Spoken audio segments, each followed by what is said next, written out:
Okay, I'm back. I got cut off. Anyway, so I've tried to play it safe and tread lightly, and because what it is as a Protestant going from church to church, you eventually see where certain churches are teaching differently than what the Bible says, and you're like, okay, you start to question everything, and you're like, well, hold on, I thought once saved, always saved was a thing. That was a lie. What else have I thought was okay that's not okay? The fear of God came over me, and so I got really cautious because I didn't know how far was too far, what offended God. You learn to question everything as a Protestant. If you're not sold out to a denomination, you learn to question everything. And from the very beginning of my life, I was never sold out to one Protestant church. I was baptized Baptist, but my dad's side was Methodist, and I've been all throughout non-denominational, Church of God, Pentecostal. But it's kind of hard to tell what you're really in, because the names of the churches, they're not very clear, and everybody tries to kind of shift over to this, we just believe in God and just have these general names. Like the Baptist church that I got baptized in, they changed their name. They used to have the word Baptist in their name, and now they don't. And I don't know, everyone's sort of shifting over to that. So then you don't know what really their beliefs are. If they believe that, baptism is just a sign or a symbol, or if it's like, then you actually start to have to learn all the different teachings. So when you walk into a non-denominational church, you can see what they're teaching you. Anyway, you learn to question everything. And so at one point I was even afraid of having a picture of Jesus. So I can understand fear. I can understand uncertainty and questioning everything, because you don't want to get it wrong, because people will very quickly lead you astray if you're not careful. So anyway, I'm also wanting to share this with you all. I got this at Walmart. It's a big light up Joseph and Mary and Jesus. And I was just thinking, people everywhere would get this for Christmas, no matter what Christian church, just about. And I was thinking, they're okay with having this up, for a certain time of the year, and then they take it down and put it away.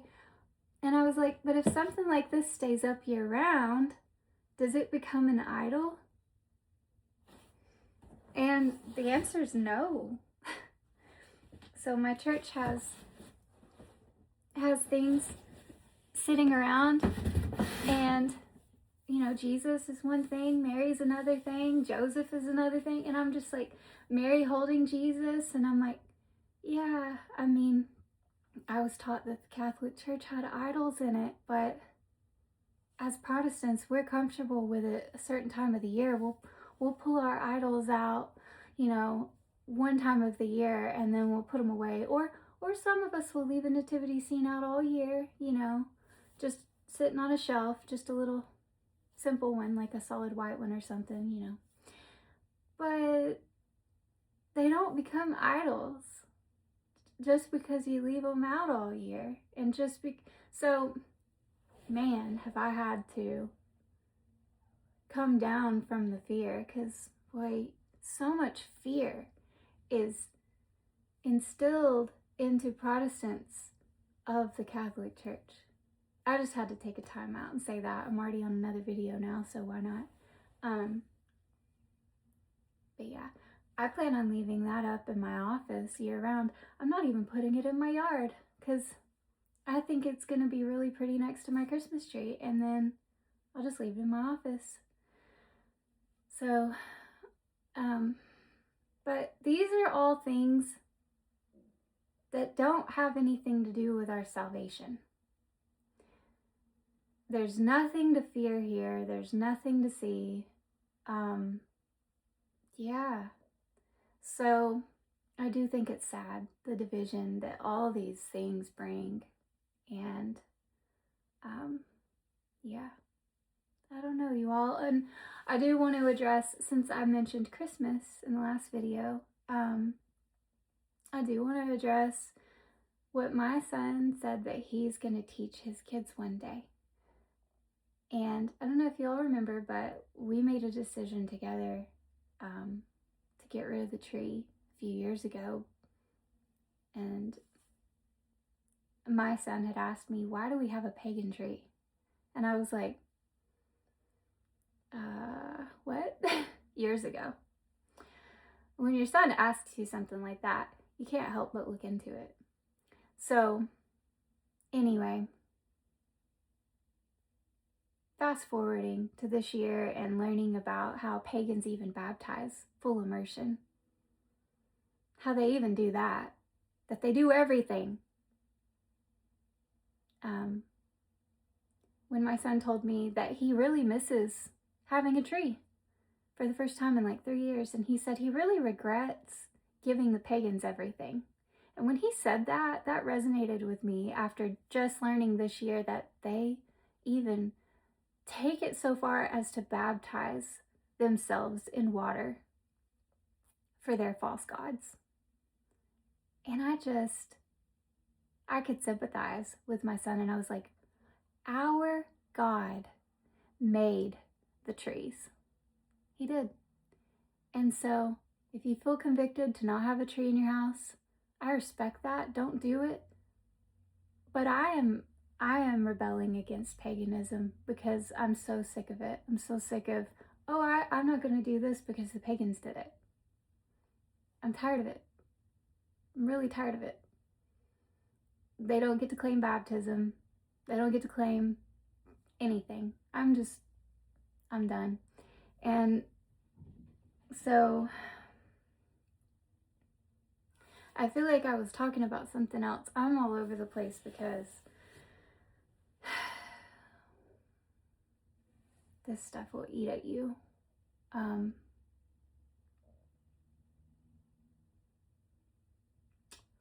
covered that. Oh, the trees and Christmas. I haven't touched on Santa and what my son said that he's going to teach my grandkids one day.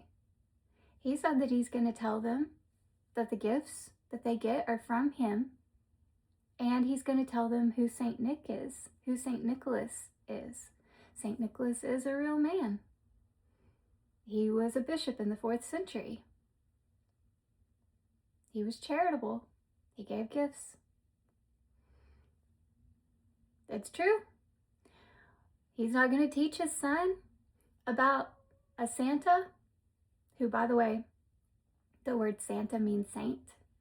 And that hit me in the face even more this year because I was learning about Christians, and I learned about Saint Monica, and I learned that the city Santa Monica in California was named after her. And I was like, Santa Monica? Oh, well, that's right, because Santa means saint. So Saint Monica, California. That's okay. I see you. I see the connection. So Santa means saint. Saint Nicholas. I even looked up the claws part. You can look that up if you want to. But the point is, he's not going to teach my grandchildren one day that he's flying around in the sky, and that if you just believe, then his sleigh will have enough power, enough magic to be fueled, to stay up in the air. Like, not lying to kids, not teaching them that, but teaching them true history that Saint Nicholas is a man, a Christian man in the church back in the 4th century. And I mean, who can be upset with their child when they come to you and say that's what they're going to teach your grandchildren one day? That's really sweet. So, yeah. Not teaching the pagan version of flying around in the sky and magic and Odin and all of that. I see no problem in telling people about St. Nicholas. And so, yeah, there's that. That's another thing. And none of this meant anything to me before being Catholic, it's true. Saints and all of that. Christ Mass. Mass in general didn't mean anything to me till I started attending. And like I said, even Protestant churches still use the word Mass. Lutheran and Anglican, both conservative ones that I went to. It is embarrassing. I did not go to the rainbow flag versions of those. But yeah, they still called their church service Mass. It was liturgical, it was confessional. We say what we believe. They were imitating the Catholic Church. I loved it. So the Catholic Church, we say what we believe every time we go. The creed, the Christian creed, that Protestants and Catholics are all united under. And so, yeah, this is what's changing in my house this year. It's caused a lot of friction. Not trying to hide it. I'm being transparent. Some of you aren't going to like it either, but I'm boycotting paganism. My God is the God of everything. Like, he made the tree that's behind the camera right now that I'm going to go put up after this video. And you can call me a hypocrite if you want to. I understand why some people are upset, and that I personally know, because we were all on the same page together and now we're not. I understand, but I wasn't gonna hide it. I wanted to be honest. And it still doesn't make sense to some people. And I can understand that too. It didn't make sense to me until I was open to the big picture. And I learned a lot more stuff. And, you know, when you go to church and the doors are open every single day, it changes things. I never had that growing up, so I view things a lot differently now. I'm never going to reject Jesus on any given day. Over anything, you're not going to drag me away from him. Nothing pagan is going to drag me away from him. Christ is King, and he's all that matters. He gets glorified. And I love how the church glorifies him every single day and participates of him every single day. So I don't care what pagans are doing on any given day of the year, because I'm not pagan. I'm Christian. And now I'm way more into my Christian faith than learning about dark pagan history that I have no control over. I love you all, family, and I hope my transparency helps someone. I know it's going to offend others, but I'm not ashamed to get on here and share as I develop and grow as a follower of Christ. And I also just want to say one more thing that really it really hurts. There are people who love Jesus, but they reject that he's God. They don't understand, and they're not taught that he is divine. They reject the Trinity. That's true deception. That hurts. Everything I've been talking about, none of these things matter. But our Christian foundation, our true belief in Jesus and understanding him supersedes all of this. And I know that a lot of Christians that reject Christmas trees, they reject the true Christian beliefs as they have always been.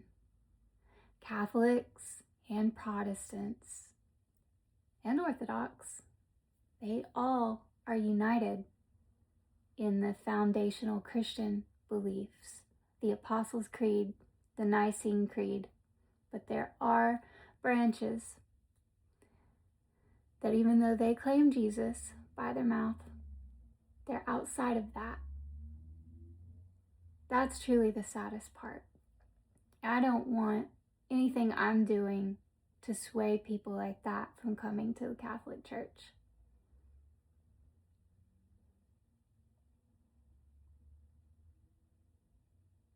So if you don't want to have a tree, that's okay. It's okay. But please still keep Jesus at the center and be open to everything that the scriptures taught about him and that the church teaches of who he is. That he is divine. Jesus is God. That's foundational. That's not something we can compromise on. That's not something we can pick and choose. And so I pray that I don't become a stumbling block for somebody who wants to follow Jesus but rejects all of these things that have been discussed. These things don't matter. Keep your eyes on Jesus. You can do that and be a part of the church and still do differently in your own home. It's okay. It's not a requirement. It's not something that's forced on anyone. Just please focus on Jesus first and foremost. Don't let anything drag you away from him. Don't let man or traditions or anything drag you away from him. Receiving of him in Holy Communion is vital. You can't turn your back on him over all of these little things that people disagree over. Don't let paganism distract you from the fact that Christ is King. It can be a trap. I love you all, family. Till next time.